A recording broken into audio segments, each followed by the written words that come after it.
Hi friends, welcome to my Rakshitha channel. இன்றைக்கி நம்ம சேனலில் என்ன பார்க்க போகிறோன்னா, இந்த பச்சை பட்டாணி உருளைக்கிழங்கு தான் செய்ய போகிறோம். இந்த கல்யாண வீட்டிலலாம் செய்வாங்க இல்லையா, அதை தான் பார்க்க போகிறோம் எப்படி செய்யறதுன்னு.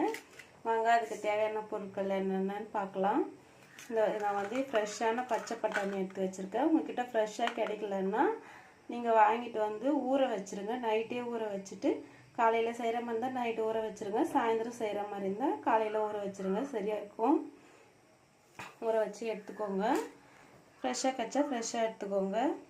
அப்புறம் உருளைக்கிழங்கு வந்து இந்த மாதிரி நான் அவிச்சி தோல் உரித்து இந்த மாதிரி 1-2 உடச்சி வச்சுருக்கேன். அப்புறம் ஒரு தக்காளி, ஒரு வெங்காயம் பொடியாக கட் பண்ணி வச்சுருக்கேன். கொஞ்சமாக இஞ்சி பூண்டு பேஸ்ட் எடுத்துருக்கேன். கொத்தமல்லி கொஞ்சம், கருவேப்பிலை கொஞ்சம் எடுத்துருக்கேன். அப்புறம் பட்டை, கிராம்பு, ஏலக்காய், பிரியாணி இலை, சோம்பு இதெல்லாம் எடுத்துருக்கேன். வாங்க இப்போ எப்படி செய்கிறதுன்னு பார்க்கலாம். இப்போ பாருங்கள், நான் ஸ்டவ் பற்ற வச்சு ஒரு கடாய் வச்சுக்கிட்டேன். அதில் தேவையான அளவுக்கு எண்ணெய் சேர்த்துருக்கேன். இப்போ எண்ணெய் நல்லா காஞ்சிச்சு. இப்போ கடுகு சேர்த்துக்கலாம். அதோடவே நாம் எடுத்து வச்சுருக்க மசாலா சேர்த்துக்கலாம். இப்போ கடுகு நல்லா வெடிச்சிட்டு வெங்காயம் சேர்த்துக்கலாம். அதோடவே கருவேப்பிலை, கொத்தமல்லியும் சேர்த்துக்கலாம்.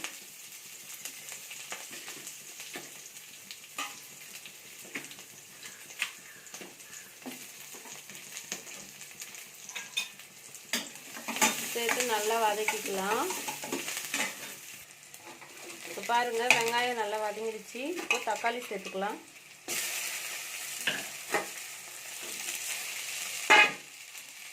தக்காளி சேர்த்ததும் தேவையான அளவுக்கு கல் உப்பு சேர்த்துருங்க. சேர்த்து நல்லா வதக்கிக்கலாம். இப்போ பாருங்கள், தக்காளி வெங்காயம்லாம் நல்லா வதங்கிடுச்சு. இந்த டைமில் ஒரு ஸ்பூன் வந்து இஞ்சி பூண்டு பேஸ்ட் சேர்த்துக்கலாம். ரொம்ப சேர்க்க வேணாம், கொஞ்சமாக 1 ஸ்பூன் சேர்த்தாலே போதும்.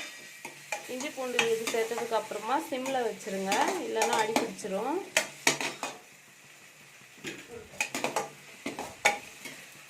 இப்போ பாருங்கள், இஞ்சி பூண்டோட பச்சை வாசனைலாம் போயிடுச்சு. இப்போ வந்து ஒரு 1/2 ஸ்பூன் வந்து ரெட் சில்லி பவுடரும், ஒரு ஸ்பூன் வந்து வீட்டில் அரைச்ச குழம்பு மிளகாத்தூளும் சேர்த்துக்கலாம்.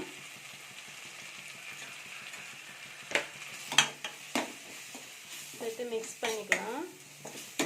மிக்ஸ் பண்ணதுக்கப்புறமா நம்ம ஃப்ரெஷ்ஷாக எடுத்து வச்சுருக்க இந்த பச்சை பட்டாணி சேர்த்துக்கலாம்.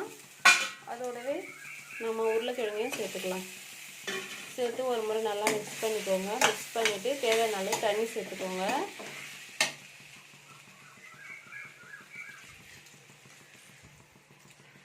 இந்த பச்சை பட்டாணி வந்து நீங்கள் ஃப்ரெஷ்ஷாக கிடைக்கலன்னா ஊற வச்சு நல்லா அவிச்சி எடுத்துக்கணும், இல்லைன்னா வேகாது. ஏன்னா இது நம்ம ஒரு 5 நிமிஷம் தான் வேக வைக்க போகிறோம். உருளைக்கிழங்கு ஏற்கனவே வேக வச்சு தான் எடுத்துருக்கோம், அதனால தான். எப்பவுமே ஃப்ரெஷ்ஷான பட்டாணி கிடைச்சா சேர்த்துக்கோங்க, இல்லைன்னா நல்லா ஊற வச்சு அதை வேக வச்சு எடுத்து வச்சுக்கோங்க. உருளைக்கிழங்கோடவே தேவையான அளவு தண்ணி சேர்த்தாச்சு. இப்போது தட்டு போட்டு க்ளோஸ் பண்ணி ஒரு 5 நிமிஷம் அப்படியே விட்டுருங்க. சிம்லேயே வச்சுருங்க. எண்ணெய் பிரித்து வரும்போது பார்க்கலாம். இப்போ பாருங்கள், 5 நிமிஷம் கழித்து பார்க்கலாம். இது வந்து தண்ணியில் நம்ம ஊற்றின தண்ணியில் நல்லா வத்திடுச்சு. இப்போ வந்து நல்லா வறுவல் மாதிரி வந்துடுச்சு. அவ்வளோதான் ஃப்ரெண்ட், சூப்பரான ஒரு டேஸ்டான கல்யாண வீட்டு உருளைக்கிழங்கு பட்டாணி பொரியல் ரெடி ஆகிடுச்சு. உங்களுக்கு பிடிச்சிருந்தா லைக் பண்ணுங்கள், ஷேர் பண்ணுங்கள், கமெண்ட் பண்ணுங்கள், மறக்காமல் சப்ஸ்கிரைப் பண்ணுங்கள். தேங்க்யூ ஃப்ரெண்ட்ஸ், பாய்.